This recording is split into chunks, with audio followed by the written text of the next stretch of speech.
즐거운 라디오 6월 15일 오늘의 방송 출발하겠습니다. 한국의 삼성전자와 중국의 화웨이가 엄청난 규모의 빅딜을 시행할 수 있다는 외신 보도가 나왔습니다. 이에 따라서 삼성전자가 화웨이의 5G 통신 장비에 들어가는 반도체 칩셋의 공급 가능성이 다시 국내 언론사에 대대적으로 보도가 되고 있습니다. 삼성전자, 화웨이와 다시 협력하나 화웨이에 삼성전자가 반도체 칩셋을 공급할 가능성은 50대 50, 다양한 타이틀로 보도가 되고 있습니다. 해당 뉴스의 출처는 폰아레나, 중국의 기즈모 차이나, 그리고 중국 관영 매체 글로벌 타임즈인데요. 이 글로벌 타임즈가 주장한 바에 따르면 삼성전자가 화웨이의 5G 통신 장비에 들어가는 반도체 칩셋을 공급한다면 화웨이는 삼성전자에게 스마트폰 시장 점유율의 일부분을 내어주는 방안으로 협상을 준비하고 있다는 것입니다. 중국의 IT 쪽 애널리스트인 마지화라는 인물이 글로벌 타임즈를 통해서 미국 정부의 근본적인 목적은 단순히 화웨이를 죽이는 것이 아니라 화웨이가 추후 5G 통신 장비나 첨단 제품 등의 반도체를 갖지 못하게 하는 것, 중국이 반도체 산업을 성장시키지 못하게 하는 것이라면서 미국은 중국 화웨이가 단순히 삼성전자가 생산하는 반도체 완제품을 받는 것에는 큰 제동을 걸지 않을 것이라는 전망을 했습니다. 다른 외신 매체 폰아레나 역시 비슷한 기조로 보도를 했는데요. 삼성전자와 화웨이가 추후 5G 통신 장비 사업을 위해서 심도 깊은 논의 중에 있고, 삼성이 리스크를 감수하고 화웨이에게 AP를 공급하는 대신에 엑시노스겠죠. 이 엑시노스를 공급하는 대신 화웨이가 스마트폰 시장 점유율을 일부를 삼성에게 양도하게 될 것이라고 분석을 했습니다. 자, 일단 이러한 외신 보도들, 이를 바탕으로 많은 국내 언론 기사들이 작성이 되었고, 얼마 전까지만 하더라도 외신들은 일제히 이 미국과 중국의 대립 속에서 삼성전자가 화웨이 측에 삼성의 AP, 이 반도체 칩셋을 공급하기는 어렵다는 의견이 주류였습니다. 디램이나 이 낸드 플래시 같은 군사 안보적으로 위험이 되지 않는 이 단순한 전자제품에 들어가는 반도체는 사실 미국의 관심사가 아니에요. 미국이 여기까지 규제를 한 것은 아니어서 삼성전자와 SK하이닉스가 화웨이의 메모리 반도체를 판매하는 것에는 현 시점에서 큰 문제가 없다고 제가 일전에 말씀을 드렸습니다. 다만 AP는 조금 이야기가 다르죠. 미국이 제재를 가했던 본질은 이 화웨이 측에 추후 첨단 통신 장비 등에 들어가는 반도체 칩셋을 절대 주지 않겠다는 포석입니다. 화웨이는 이 화웨이의 자회사죠. 팹리스 업체인 하이실리콘이 설계를 하고, 그 설계를 바탕으로 대만의 TSMC 측에 위탁 생산을 해서 이 만들어진 반도체 칩셋을 공급받아서 사용하고 있었는데, 이 공급 구조를 끊겠다는 것입니다. 즉 미국이 삼성전자가 화웨이에 이 삼성의 AP를 넘기는 것에는 당연히 고운 시각으로 바라볼 수가 없습니다. 미국의 원천 기술이 조금이나마 들어간 소재, 부품, 장비 등이 있다면 미국이 공식적으로 화웨이 등의 중국 일부 기업들에게 미국의 허가 없이 공급할 수 없다고 한 규제 대상에 포함이 됩니다. 7나노 칩셋을 제조하기 위해서 사용되는 장비, 대표적으로 EUV, 이 극자외선 노광 장비가 있죠. 가장 중요한 장비라고 볼 수가 있습니다. 사실상 네덜란드 회사 ASML이 독점을 하고 있죠. 중국 언론 기즈모 차이나는 삼성이 이 ASML, 이 네덜란드산 EUV 장비와 일본 장비들을 주로 사용해서 최신 반도체 칩셋을 만들고 있기 때문에 미국의 기반 기술이 개입되지 않아서 화웨이에 충분히 칩을 공급할 수 있다고 분석을 했습니다. 사실상 불가능한 일이라고 봐야 될 것 같습니다. 일단 ASML이 가지고 있는 이 핵심 광원 기술이 미국 업체 사이머의 인수를 통해서 확보가 됐었고, 여기서 일단 미국이 태클을 걸 만한 여지가 분명 있는 것입니다. 그리고 최근 ASML의 이 중국 직원들이 별도의 EUV 공급 업체를 만들려고 하면서 좀 기술 유출 논란이 컸다는 점을 생각한다면 더더욱 미국이 이를 눈감아줄 가능성은 낮다고 볼 수가 있습니다. 그리고 화웨이의 스마트폰 점유율을 삼성에게 일부 양보한다? 자, 화웨이는 사실상 중국 정부가 뒤를 봐주는 기업이라고 봐야 하고, 자국 내 이 전기차 배터리 업체들 CATL, BYD 등이 있었죠. 이 전기차 배터리 업체들을 살리기 위한 좀 불공정한 전기차 보조금 사태, 그 뒤통수를 얼마나 많이 쳤습니까? 우리나라 전기차 배터리 기업들이 중국 내에서 고생했던 그 과거력만 보더라도 중국 정부를 어떻게 신뢰를 할 수가 있겠습니까? 그동안의 행태를 보면 당연히 중국 정부의 말은 믿을 수가 없어요. 또한 미국과 중국의 이 갈등이 격화되는 상황 속에서 중국은 수출 주도형 체제에서 내수의 힘을 키우는 쪽으로 정책 방향이 변화하고 있는데, 중국 내 스마트폰 점유율을 이 해외 업체인 삼성에게 일부 떼어준다? 절대 있을 수 없는 일입니다. 여러분이라면 믿으시겠습니까? 미국과의 갈등이 격화될수록 중국 정부는 분명 애국 소비를 강조하는 쪽으로 몰아갈 것이에요. 화웨이가 아니면 삼성전자가 중국 내에서 수혜를 입는 것이 아니라, 지금은 미국이 크게 관심을 두지 않는 이 눈밖에 벗어나 있는 샤오미, 오포, 비보 이러한 스마트폰 업체들이 수혜를 보는 쪽으로 분명 정부 차원에서 몰아갈 것입니다. 삼성전자 입장에서 결코 믿을 수 없는 내용의 딜이라고 봐야겠죠. 차라리 일전의 보도들대로 대만의 미디어텍이 현재 화웨이 공급 업체로서는 가장 가능성이 높다고 볼 수가 있습니다. 전 세계 AP 시장에서는 이 작년 기준 퀄컴 33%, 미디어텍 25%, 삼성 14%의 점유율을 차지하고 있습니다. 퀄컴이 가장 압도적이고 미디어텍도 높은 점유율을 갖고 있지만, 이 미디어텍이 제조하는 AP인 디멘시티는 이 중저가 스마트폰에 주로 들어갑니다. 프리미엄 제품에는 거의 들어가지가 않습니다. AP 시장 압도적 1위인 미국 퀄컴의 이 스냅드래곤이 시장을 지배하는 가운데, 화웨이는 여전히 프리미엄 제품군에 미련을 갖고 있고, 대만 미디어텍의 AP 측 기술력이 만족스럽지 못했을 수도 있습니다. 결국 기술적 한계를 직감하고 삼성전자 쪽에 추파를 보내는 가능성이 높겠죠. 이 삼성전자와 공급선이 막힐 것을 대비하는 화웨이는 또 다른 카드를 준비하고 있는 것으로 보입니다. 바로 중국의 칭화 유니그룹, 그 자회사인 유니 SOC 쪽으로 대규모 인력 배치를 하고 있다는 소식이 전해졌습니다. 미국의 화웨이 제재로 좀 어려운 이 중국이 칭화 유니 그룹을 통한 반도체 우회 육성에 나서고 있는 것입니다. 칭화 유니 그룹은 자회사인 이 팹리스 업체 유니 SOC를 통해서 5G 통신칩, AP 등을 제조하고 있습니다. 15일 외신 보도들에 따르면 이 화웨이의 자회사 하이실리콘, 위에서 언급드렸죠. 해당 회사의 많은 기술 인력들이 유니 SOC로 이직을 하고 있다고 합니다.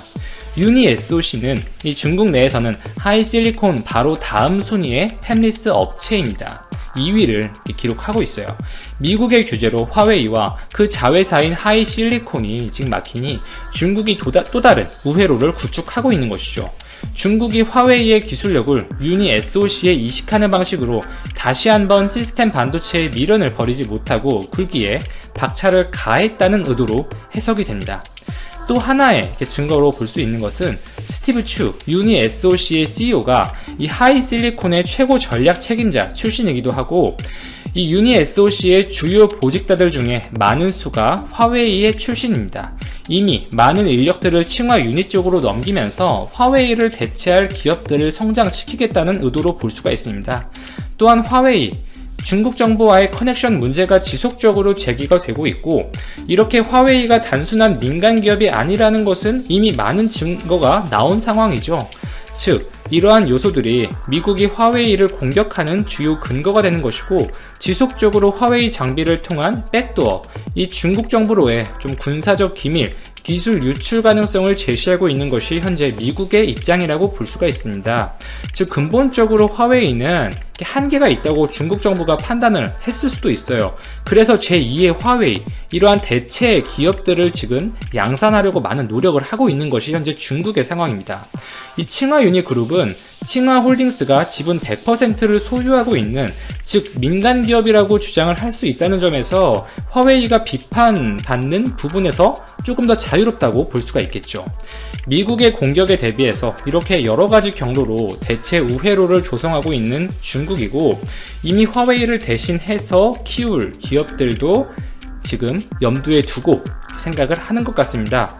중국 언론들은 지속적으로 화웨이가 이 삼성의 협력 가능성이 50대 50이다. 생각보다 높은 확률이라면서 희망 회로를 돌리고 여론을 조성하고 있습니다. 삼성전자, 분명 미국과 중국 사이에서 끼어 있는 것은 맞지만 더 중요한 것은 이 미국이 한국의 제조업 기술력, 특히 5G 시장에서의 삼성전자의 높은 포텐셜, 반도체는 더 말할 필요도 없죠. 이러한 부분들에 큰 점수를 이렇게 주고 있고, 추후 중국을 대항하는 경제블록 EPN에서 삼성을 핵심적인 공급 업체로 생각하고 있다는 것입니다. 이 사실만 명심하면 되겠죠. 장기적인 호흡으로 봐야 할 시점이라고 생각합니다.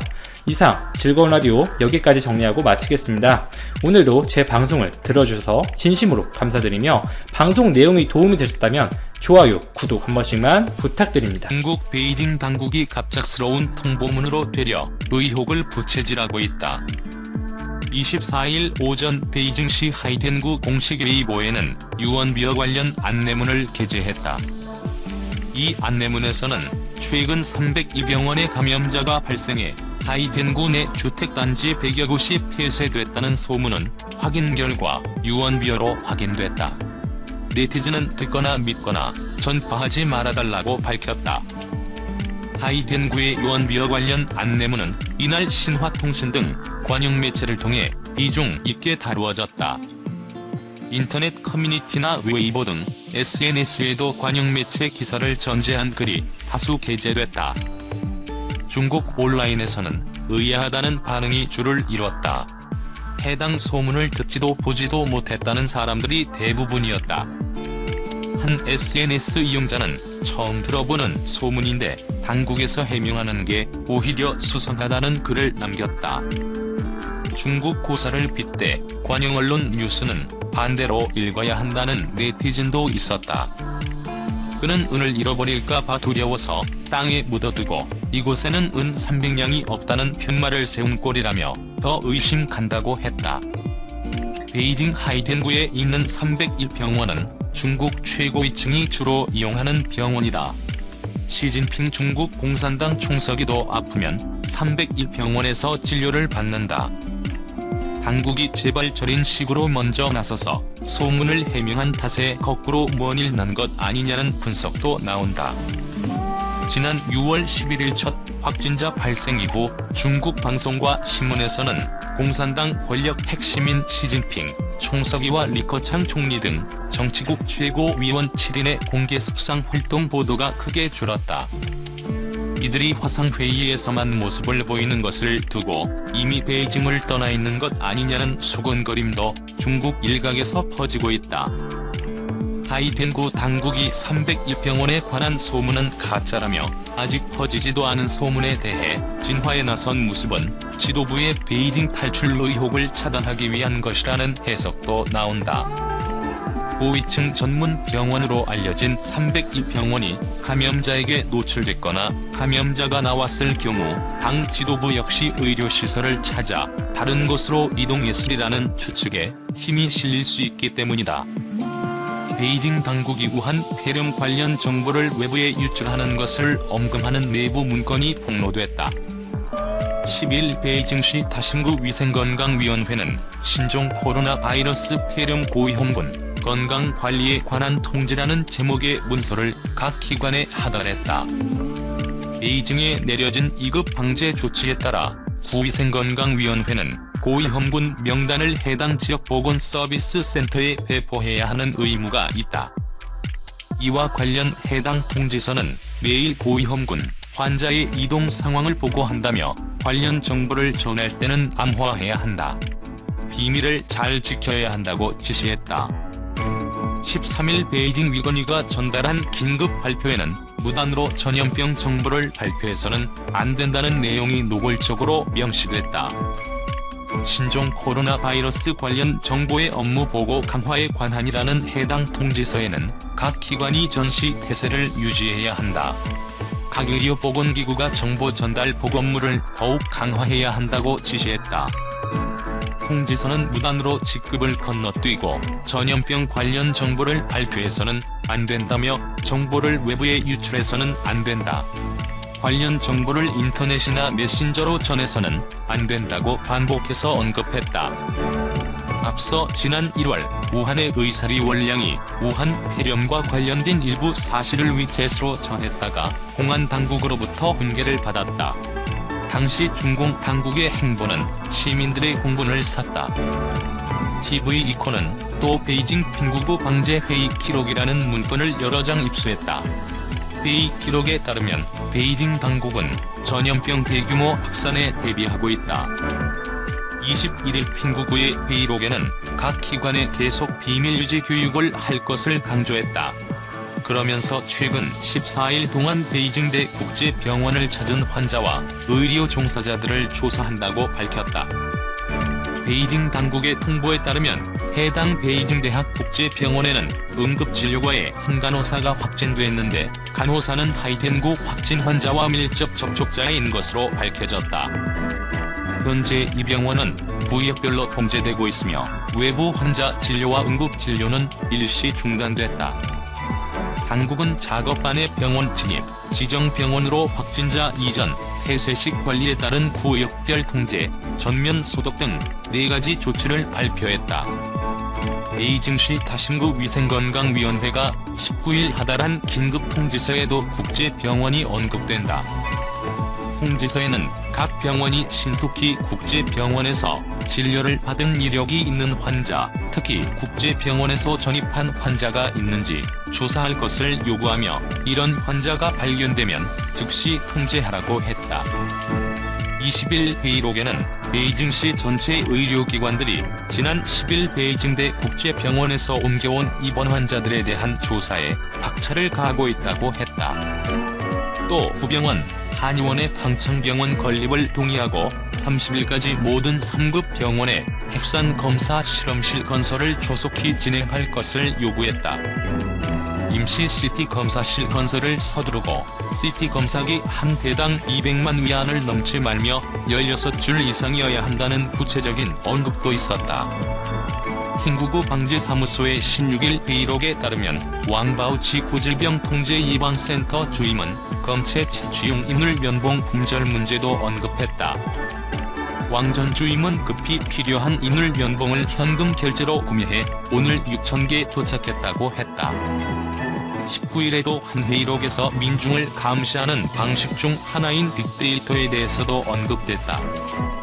이 회의록에서는 공안과 유행병학 조사자를 1대1 배치하고 조사와 동시에 빅데이터가 즉시 정보를 수집해 사태를 파악할 수 있도록 하라고 지시가 담겼다. 시진핑, 이미 베이징 빠져나갔다? 중국 공산당 최고 지도부의 이상, 징후가 포착됐다. 중국 매체에서 정치국 상무위원들의 직접적인 노출이 줄고 화상회의 장면이나 지시 내용, 과거 발언 등이 주로 보도되고 있다. 베이징에서 집단 감염이 재발한 상황에서 시진핑 총서기를 포함해 중정치국 상무위원 7인 가운데 일부 혹은 전원이 이미 베이징을 빠져나갔을 가능성이 커지고 있다.